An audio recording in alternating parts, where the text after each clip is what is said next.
Step 1. Breath management and Appoggio. How your voice works. The respiration, phonation, and resonation systems. We begin by learning about the singing voice as a system. Systems are made up of various components or smaller systems that must all work cooperatively together. The system of the voice consists of three components: the respiration, air or energy source, phonation, the vibrator or oscillator, and resonation, a filtering and selective reinforcement and damping system. Respiration for singing is produced by the lungs, trachea, diaphragm, and other muscles of respiration. The diaphragm, the transversus abdominis, the internal and external oblique muscles, the internal and external intercostal muscles are our main focus in singing. Respiration for singing is called active respiration. Good breath management is simply delaying the collapse of the torso and rib cage as we sing. It is not pushing.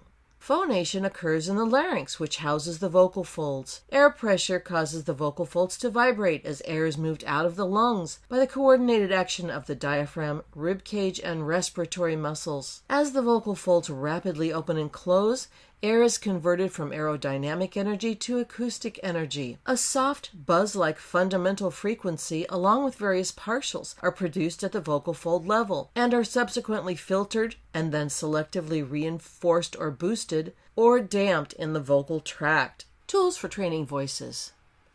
Our tool in this step is the IPA, or International Phonetic Alphabet.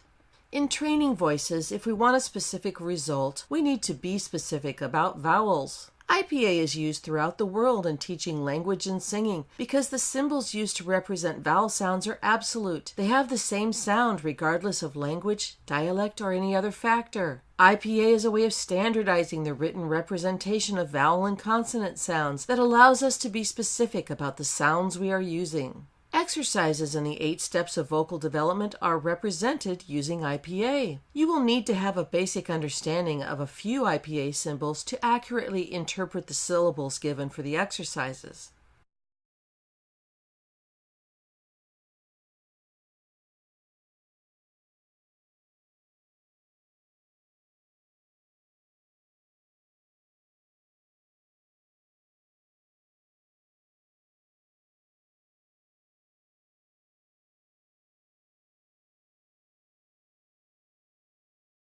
Please view the IPA webinar in Step 1. Teaching the step. The objectives of Step 1. Number 1. The student learns the 360-degree expansion in steps. The first step is the epigastric expansion with the baby breathing exercises. The second step is the standing expansion, or 360-degree expansion. Second objective. The student develops Appoggio. The student connects with the energy of the body and learns the basic tenet of Appoggio in all singing, just enough and not too much. And 3, the student becomes aware of correct posture for singing. Number 4, the student learns a stretching routine that will create optimal relaxation for singing. Breath management is a low inhalation that expands the body in a 360-degree circle to the front, sides, and back. The ability to delay the collapse of that expansion while singing, to delay the ascent of the diaphragm and control airflow. This is known as Appoggio, a connection between the voice and the energy of the body. Category-based objectives in Step 1. For the unbalanced pull lower singer, the objective is to find an optimal balance between breath pressure and the vocal folds. This may mean decreasing breath pressure and relaxing abdominal support for this type of singer. For the undeveloped and unbalanced light lower singer, the objective is to increase breath pressure, Appoggio, and energy.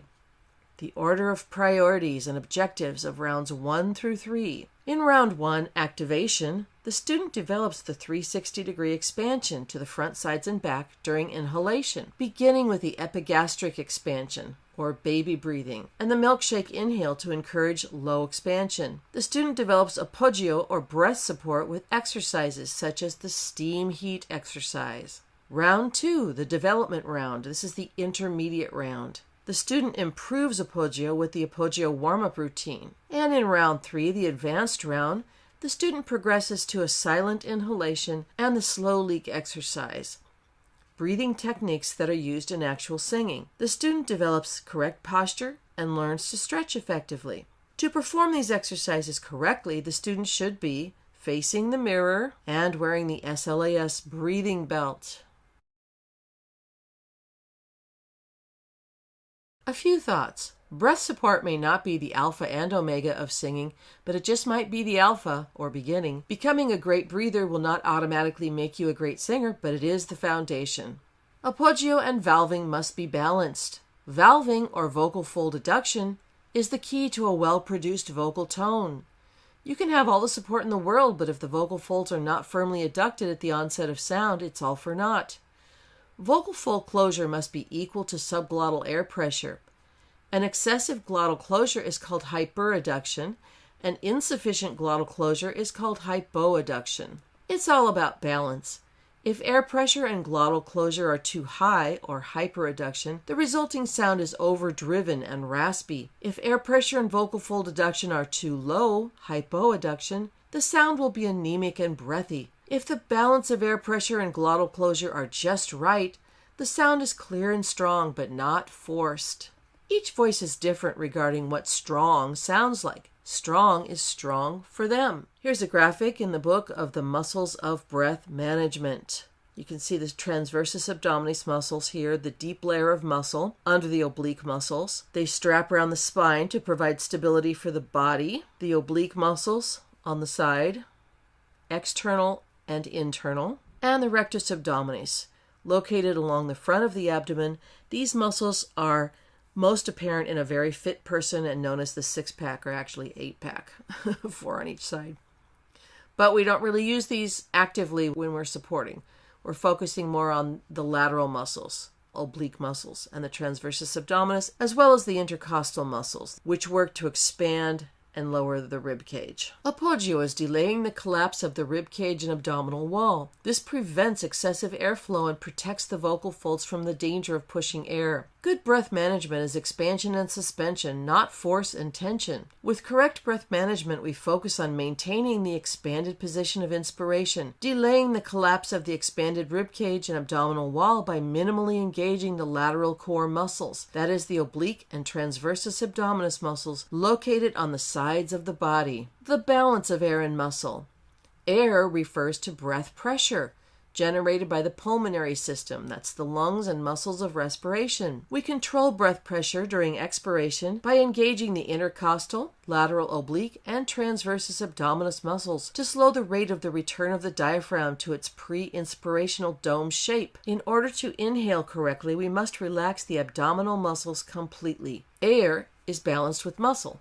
Muscle refers to the vocal folds composed of mucous membrane, ligament, and muscle that vibrate and modulate airflow during phonation. The folds must meet at the midline to adduct at the onset of sound. The muscles of adduction include the intrinsic TA, LCA, and IA muscles that shorten and adduct the folds, and the CT muscles that lengthen and stretch the folds. Exercises. Round 1. In round 1, we start with baby breathing. We'll have the student on their back on a mat, focusing on epigastric expansion. Then we have the student stand and add the rib cage expansion. And finally, the student is performing the 360-degree expansion to the front, sides, and back. Before we start making vocal sounds, it's very important that we begin with a foundation of correct breathing. Many people use the phrase diaphragmatic breathing, but they don't really understand the function of the diaphragm. Here's how it really works. When we breathe, the diaphragm automatically goes up and down all day long. It's part of the autonomic nervous system, so we don't control this process. It's known as passive respiration. In singing, we engage in active respiration, where we are extending exhalation and controlling airflow. Breath management has 2 elements. The first part is inspiration, or breathing in, where we expand the lower torso in a 360-degree circle to the front, sides, and back. When you do this, don't tighten your lower abdominals or lift them up. In fact, relax your abdominals when you inhale. The second part of breath management is known as expiration, where we provide some resistance to the collapse of the expanded torso. We do this by engaging the transversus abdominis, lateral oblique, and intercostal muscles. This resistance is called appoggio. which, combined with the appropriate adduction of the vocal folds, controls airflow for singing. To experience Appoggio, place 3 fingers just under your rib cage on each side of your waist in the front and say ch, ch, ch. You should feel a slight firming in this area on the sides of your waist as you initiate tone. We're going to break breath management down into sections to make it easier for you to learn. To start, we will learn to expand to the front. This area is called the epigastrium. It's the area between the navel and the sternum. Secondly, we're going to add rib cage expansion. This is expanding to the sides. And then thirdly, we'll learn to provide support or appoggio as we sing. Let's start with the baby breathing exercises for forward expansion. Baby breathing. If you've ever watched a baby breathing, you will notice that their tummy expands outward with each breath. So we are going to learn correct breathing by imitating what babies do naturally. The baby breathing exercise focuses on the epigastrium, the area between the navel and the sternum. First, lay on your back. Then place a book over the area just above your navel. Place one hand on the book so it doesn't fall off, and place the other hand on your chest to ensure that the chest does not rise as you inhale. For the purposes of this exercise, we are going to be using the milkshake breath. It's a loud sound as if you're inhaling through a small straw, trying to drink a very thick milkshake. It sounds like this. The milkshake breath helps us find the expansion of the lower body during inhalation. It's a temporary tool that we will discard once you can expand correctly. So now, you will inhale loudly for 4 counts using the milkshake breath. Are you ready? Steam heat.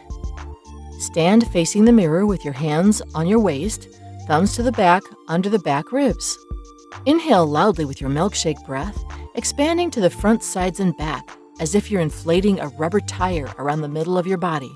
We're going to inhale for 4 beats, resist and firm the muscles on the sides of the body for 4 beats, and then hiss out for 4 beats loudly. Ready? Inhale loudly, and 1, 2, 3, 4. Resist and firm. 2, 3, 4. Hiss loudly. 1, 2, 3, 4. And relax. Round 2. Appoggio. Appoggio is also known as support. During passive or non-singing respiration, the diaphragm returns to the pre-inspiratory position rather quickly. However, during respiration for singing, which is known as active respiration, the diaphragm returns to its pre-inspiratory dome shape much more slowly. The slight muscular resistance of appoggio delays the collapse of the ribcage and torso and also affects the rate and pressure at which we expel air. Appoggio enables the singer to meet the extended requirements of volume and duration for singing while supplying a steady stream of air to the vocal folds. Appoggio is suspending the outward expansion of the ribcage and delaying the collapse of the torso with a slight outward resistance as air is expelled.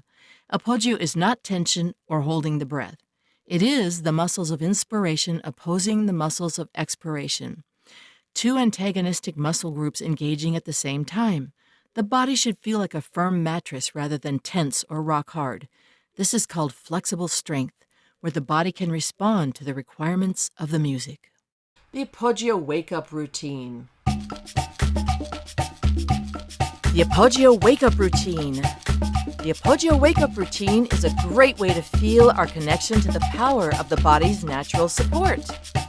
To feel this natural support, place 3 fingers on each side under your front ribs and notice the slight engagement of the lateral oblique muscles as you say, ch, ch, ch, ch, ch, ch. Try it again. Ch, ch, ch, ch, ch, ch. All right, now for the routine. Place your hands on your waist, thumbs to the back, and repeat after me. Choo-choo train. Laughing.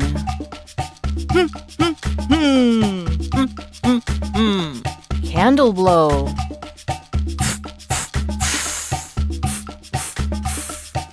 bad dog. Uh-oh. Uh-oh. And repeat. Round 3, the slow leak. This includes a silent inhale, an extended exhale, and this is what we do when we're actually singing songs. We want the breath to be silent on the intake, and we want to not be blowing a lot of air as we exhale. Advanced breathing. Once you can achieve the 360-degree expansion with the milkshake breath, you will need to be able to get the same expansion but with a silent breath. When we're singing on stage or in the studio, we don't want our breathing to be noticeable. So in this exercise, we will discard the loud milkshake inhalation. You should inhale through both mouth and nose silently. A loud inhale usually indicates throat tension. We will be using the slow leak exercise to demonstrate what breath management should be like during real singing. Round 3 also includes posture work, and round 3 should include some stretching. Posture. The best posture for singing is a bit more regal than most of us are used to. Stand with your weight equally balanced between both feet.